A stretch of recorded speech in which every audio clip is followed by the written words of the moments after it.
युग और अमोदिता सीढ़ियां चढ़ते हुए वंदना के कमरे की ओर जा रहे थे। सीढ़ियां चढ़ते वक्त अमोदिता के पैर डर के मारे कांप रहे थे। युग बहुत देर से ये चीज नोटिस कर रहा था। युग से रहा नहीं जाता और वो उससे पूछ ही लेता है, अमोदिता, मैं बहुत देर से देख रहा हूँ। जब से मैंने वंदना भाभी का जिक्र किया है तब से तुम घबरा रही हो। आखिर बात क्या है? अमोदिता हिचकिचाते हुए कहती है। क्या कहा युग जी? क्या कहा युग जी आपने? मैं घबरा रही हूँ? नहीं नहीं, मैं क्यों घबराऊंगी भला? आपको कोई गलतफहमी हो रही है। नहीं अमोदिता, तुम्हारे चेहरे पर घबराहट साफ दिख रही है। बताओ ना, हुआ क्या है? तुम सब क्या छुपा रहे हो मुझसे? अमोदिता धीरे से कहती है, आपको वंदना भाभी के बारे में नहीं पता क्या? युग बिचकते हुए कहता है, क्या नहीं पता? जरा खुद सोच कर देखो, मैं तो 13 साल बाद आया हूँ ना, तो मुझे कैसे पता होगा कि यहाँ पर क्या चल रहा है? अमोदिता अपने सिर पर हाथ रखते हुए कहती है, अरे हाँ, मैं तो भूल ही गई थी युग जी। युग अमोदिता पर दबाव बनाते हुए कहता है, अमोदिता बात मत घुमाओ, बताओ क्या बता रही थी तुम वंदना भाभी के बारे में मुझे? वो युग जी, वो जो वंदना भाभी है ना, वो थोड़ी। अमोदिता बोलते बोलते रुक जाती है और बात को पलटते हुए अपने हाथ से इशारा करते हुए कहती है, देखिए वो रहा वंदना भाभी का कमरा। जब युग उस ओर अपनी नजरें करता है तो देखता है कि उनके सामने एक कमरा था जिसका दरवाजा लगा हुआ था। युग दरवाजे को देखते हुए कहता है, अरे ये दरवाजा तो बंद है अमोदिता। नहीं युग जी, ये बस टिका हुआ है। आप हल्का सा धक्का देंगे तो ये अपने आप ही खुल जाएगा। अच्छा, अब मैं चलती हूँ। चलती हूँ मतलब? तुम मेरे साथ अंदर नहीं आओगी? अमोदिता हिचकिचाते हुए कहती है, नहीं युग जी, आप जाइए, मुझे काम है। अरे ऐसा क्या काम है? तुम भी मेरे साथ अंदर चलो ना। नहीं युग जी, बात को समझिए, मैं नहीं आ सकती। आप अंदर जाइए, मैं जाती हूँ। इतना कहकर युग का अगला सवाल सुने बिना ही अमोदिता वहाँ से चली जाती है। अमोदिता को वहाँ से जाते हुए देखकर युग को बड़ा अजीब लगता है, पर वो इस बात पर ज्यादा ध्यान नहीं देता है क्योंकि उसे तो अपनी वंदना भाभी से मिलना था। युग दरवाजे के बाहर ही खड़े होकर आवाज लगाते हुए कहता है, वंदना भाभी, देखिए मैं आ गया। कोई जवाब नहीं आता। युग फिर आवाज लगाता है, वंदना भाभी, आप जरा बाहर तो आइए, देखिए कौन आया है आपसे मिलने। आपका युगू। 5-10 मिनट इंतजार करने के बाद भी जब कोई जवाब नहीं आता तो युग बिना कुछ सोचे समझे अंदर जाने का फैसला कर लेता है। अच्छा, आपको बाहर नहीं आना तो बताइए, मैं ही अंदर आ जाता हूँ। मैं अंदर आ रहा हूँ भाभी। इतना कहकर युग दरवाजे को हल्का सा धक्का दे देता है। जैसे ही युग दरवाजे को धक्का देता है, दरवाजा चरमराते हुए खुल जाता है। इस तरफ रोंका मुचा गांव के सरपंच रतनपाली के घर के आंगन में मीटिंग बैठी हुई थी। आंगन में 3 कुर्सी लगी हुई थी, जिसमें एक कुर्सी में बंगला मुडा गांव के सरपंच भूपेंद्र बक्सी, दूसरी कुर्सी पर रोंका मुचा गांव के सरपंच रतनपाल और तीसरी पर युग के बड़े पापा दिलीप बैठे हुए थे। युग के मामा सुदेश हमेशा की तरह दिलीप के पीछे खड़े हुए थे। आंगन में करीब 40-50 लोग थे, जिसमें से कुछ खड़े तो कुछ बैठे हुए थे और बड़ी आस लगाकर कुर्सी पर बैठे तीनों आदमियों की ओर देख रहे थे। बंगला मुडा गांव के सरपंच भूपेंद्र पाल थोड़ा असमंजस में पड़कर दिलीप से कहते हैं, दिलीप जी, आपको तो पता ही है कि ये मीटिंग क्यों रखी गई है। भला आपसे क्या छुपा है? हम तो ये मीटिंग रखना ही नहीं चाहते थे, पर आपको तो पता ही है, बंगला मुडा गांव और रोंका मुचा गांव दोनों के ही नियम कानून सबके लिए बराबर है, चाहे वो फिर कोई भी हो। गांव के लोगों को भी संतुष्टि मिल जाएगी इस मीटिंग से। दिलीप अपनी मूंछों को ताव देते हुए कहता है, पता है, हमें मत सिखाओ और सीधे मुद्दे की बात करो, समझे? हमारे पास ज्यादा वक्त नहीं है और भी काम है हमें। दिलीप का गुस्सा देखकर गांव वाले डर जाते हैं, पर रतनपाली बड़ी हिम्मत करके कहता है, सुना है किसी लड़के ने ग्रेवयार्ड कोठी का दरवाजा खोल दिया है। रतनपाली अपनी बात पूरी करता उससे पहले ही भूपेंद्र बोल पड़ता है, सुना नहीं है रतन जी, मेरे आदमी तो खुद उस कोठी को बड़ी हिम्मत करके देख के आए हैं। उसका दरवाजा खुला हुआ है और सुनने में आया है कि वो लड़का और कोई नहीं, वही लेखक साहब अनुराग जी का बेटा है युग। युग के बड़े पापा दिलीप कुछ नहीं कहते, वो आराम से कुर्सी पर बैठकर उन दोनों की बातें सुन रहे थे। भूपेंद्र को सवाल करते देख रतन की भी हिम्मत बढ़ जाती है और वो भी सीना चौड़ा करते हुए कहता है, आपको तो पता ही है कितने लोगों ने अपनी जान की कुर्बानी दी थी उस ग्रेवयार्ड कोठी को बंद करने में। कल ही किश्नोई नदी पर ढेर सारे मरे हुए कौवे मिले हैं और ये संकेत है मौत के पहले का, संकेत कि वो आने वाली है, और यदि वो फिर से आ गई तो गांव में फिर से मर्दों के शिकार होना शुरू हो जाएंगे, और यदि ऐसा हुआ तो दोनों गांव को वापस से शमशान बनने में देर नहीं लगेगी। दिलीप अभी भी कुछ नहीं बोलता, वो बस अपनी मूंछों को घुमाए जा रहा था। दिलीप को यूं चुप बैठा हुआ देखकर भूपेंद्र और रतन तो हैरान थे ही, पर उससे ज्यादा गांव वाले थे, क्योंकि गांव वालों ने आज तक दिलीप को इतनी देर तक चुप बैठा कभी नहीं देखा था। अचानक से वातावरण में खामोशी छा जाती है। दिलीप अपनी खामोशी को तोड़ते हुए कहता है, हो गया तुम दोनों का, जो कहना था कह दिया। अब सब लोग ध्यान से सुनना मेरी बात। इन दोनों गांव की जितनी फिक्र मुझे है उतनी किसी को नहीं हो सकती, यहाँ के सरपंचों को भी नहीं। जैसे ही दिलीप ये बात कहता है, रतन और भूपेंद्र तिरछी नजरों से दिलीप को देखने लग जाते हैं, पर कहते कुछ नहीं। दिलीप अपनी बात को आगे जारी रखते हुए कहता है, सारा गांव जानता है, इस गांव में यदि पक्की सड़कें, स्कूल, बांध, जो भी निर्माण कार्य हुआ है उसका सारा पैसा मैंने दिया है। तो मेरे सिवा कोई भी गांव की भलाई नहीं सोच सकता, समझे आप लोग। रतन बीच में ही दिलीप को टोकते हुए कहता है, पर दिलीप जी, इन सब बातों का ग्रेवयार्ड कोठी के खुलने से क्या लेना देना। दिलीप गुस्से से कहता है, मेरी बात तो पूरी होने दे पहले रतन। तो हाँ, क्या बोल रहा था कि मेरे सिवा कोई भी गांव की भलाई सोच भी नहीं सकता। और रही बात ग्रेवयार्ड कोठी की, तो बस दरवाजा खुला है। यक्षिणी अभी भी उसी कमरे में कैद है जहां पर उसे तीनों धर्म गुरुओं ने कैद किया था। मेरे भाई अनुराग का बेटा युग, जो कि शहर से आया है, उसे पता नहीं था इस बारे में। गलती से उससे ग्रेवयार्ड कोठी खुल गई है। जल्द ही कोठी वापस से बंद हो जाएगी, आप लोग फिक्र ना करें। हर कोई ध्यान से दिलीप की बात सुन रहा था। सब लोग एक टक नजर से उसकी ओर देख रहे थे। दिलीप अपनी बात को खत्म करते हुए कहता है, अब और किसी को कुछ कहना या पूछना है तो पूछ सकता है। कोई कुछ नहीं पूछता है, क्योंकि गांव वालों के मन में दिलीप का बहुत खौफ था। कोई भी उसके फैसले के खिलाफ नहीं जा सकता था।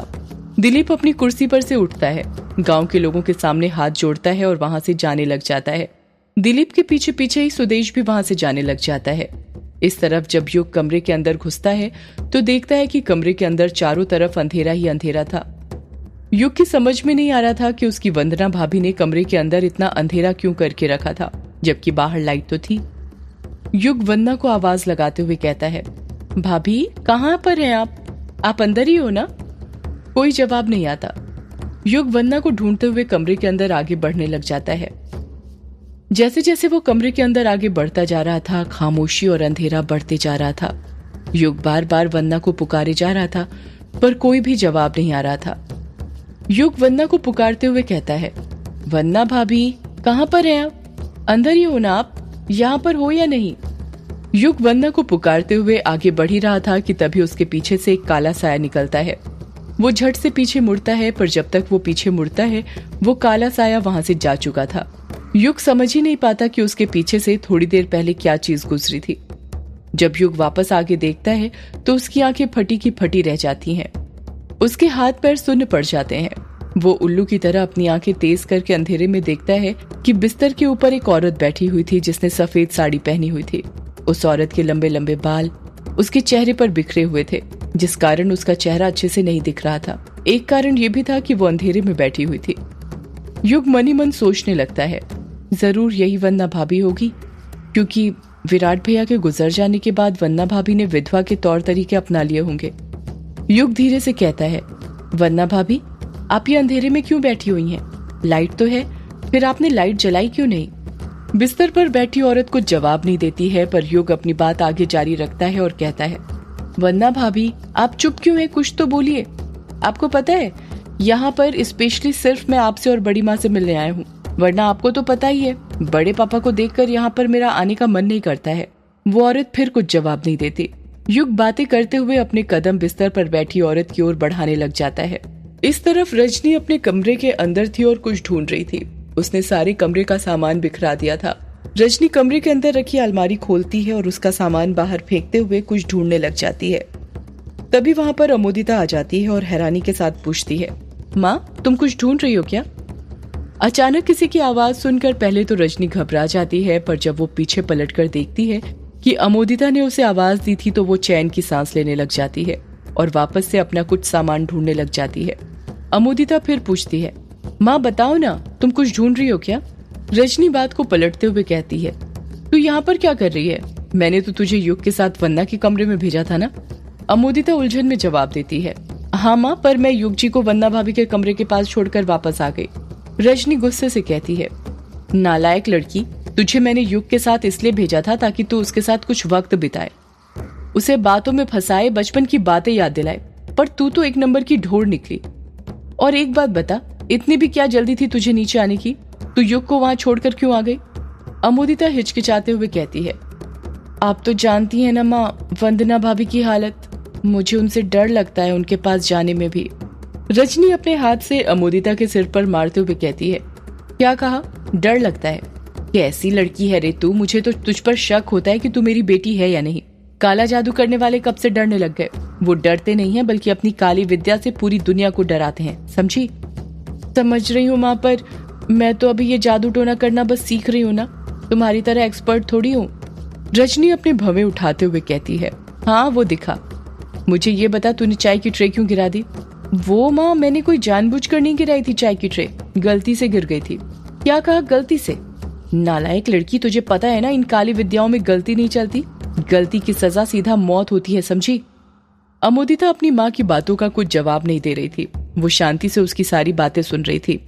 रजनी अपनी बात को आगे जारी रखते हुए कहती है, अगर आज तू युग को चाय पिला देती तो सारी बात बन जाती। बस एक बार युग तेरे वश में आ जाता, फिर देखना था क्या होता है यहाँ पर। जो भी है सब अपना ही होता। अमोदिता एक्साइटेड होते हुए कहती है, माँ तुम फिक्र क्यों कर रही हो? अगर हम युग जी को चाय नहीं पिला पाए तो क्या हुआ? खाना तो आज युग जी यहीं पर खाएंगे ना, हम उसमें उन्हें कुछ मिला के दे देंगे जिससे वो हमारे वश में आ जाएंगे। नालायक लड़की, ये जादू टोना है, कोई मदारी का खेल नहीं कि जब मन चाहा शुरू कर दो। इसका भी एक वक्त होता है, समय सीमा होती है, हर कभी नहीं किया जाता ये सब, समझी? अमोदिता शर्म से अपना सिर नीचे झुका लेती है। रजनी अपनी बात को आगे जारी रखते हुए कहती है, एक काली विद्या को दिन में बस एक बार ही कर सकते हैं, बार बार नहीं। अब हमें कोई दूसरा तरीका सोचना पड़ेगा और उसे भी रात के 12 बजे के बाद ही कर सकते हैं, क्योंकि तब अगला दिन शुरू हो जाएगा। पर हम क्या करेंगे माँ? रजनी वापस से अलमारी के दराज में कुछ ढूंढते हुए कहती है, वही तो ढूंढ रही हूँ, बस एक बार वो मिल जाए फिर देखना। पर आप क्या ढूंढ रही हो माँ? ये सब तेरे काम की चीज नहीं है, समझी? तू बस एक काम कर, कैसे भी करके युग के बाल ले आ। अगर हमें उसका एक बाल भी मिल गया तो बात बन जाएगी। अगला जादू टोना हम उसी से करेंगे। ठीक है माँ, मैं कोशिश करूंगी युग जी का बाल लाने की। रजनी गुस्से से कहती है, नालायक लड़की, कोशिश नहीं, मुझे युग का बाल चाहिए ही, समझी? वरना भूल जा युग को, समझी? ठीक है माँ, मैं ले आऊंगी युग जी का बाल। इस तरफ रजनी और अमोदिता युग पर जादू टोना करने की प्लानिंग कर रही थी, तो वहीं दूसरी तरफ युग वंदना के कमरे में था और घबराया हुआ सा लग रहा था, क्योंकि वो जब से वंदना से बात करने की कोशिश कर रहा था, पर बिस्तर पर बैठी औरत ने अपने मुंह से एक लफ्ज भी नहीं बोला था। युग उस औरत के पास कदम बढ़ाते हुए कहता है, भाभी आप कुछ बोल क्यों नहीं रही? ऐसे अच्छा थोड़ी लगता है, जब से बस मैं ही आपसे बातें कर रहा हूँ, आप तो कुछ बोल ही नहीं रही। युग के इतना कहते ही बिस्तर पर बैठी औरत एकदम से रोने लग जाती है।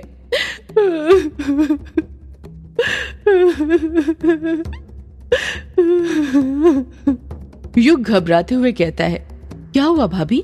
आप रो क्यों रही हो? वो औरत युग के सवाल का कुछ जवाब नहीं देती है, वो बस रोए जा रही थी। भाभी, युग भाभी भाभी कहते हुए उस औरत के पास जाने लगता है और जैसे ही उस औरत को छूता है, वो औरत अपने दोनों हाथों से युग का गला पकड़ लेती है। जब युग उस औरत का चेहरा देखता है तो दंग रह जाता है। वो उसकी वंदना भाभी तो थी, पर पहले के मुकाबले उनमें काफी बदलाव आ गया था। वंदना का चेहरा सूखा हुआ था, आंखों के नीचे डार्क सर्कल पड़ गए थे। दिखने से ऐसा लग रहा था कि वो बहुत कमजोर हो गई थी, उनके चेहरे की हड्डियां दिख रही थी।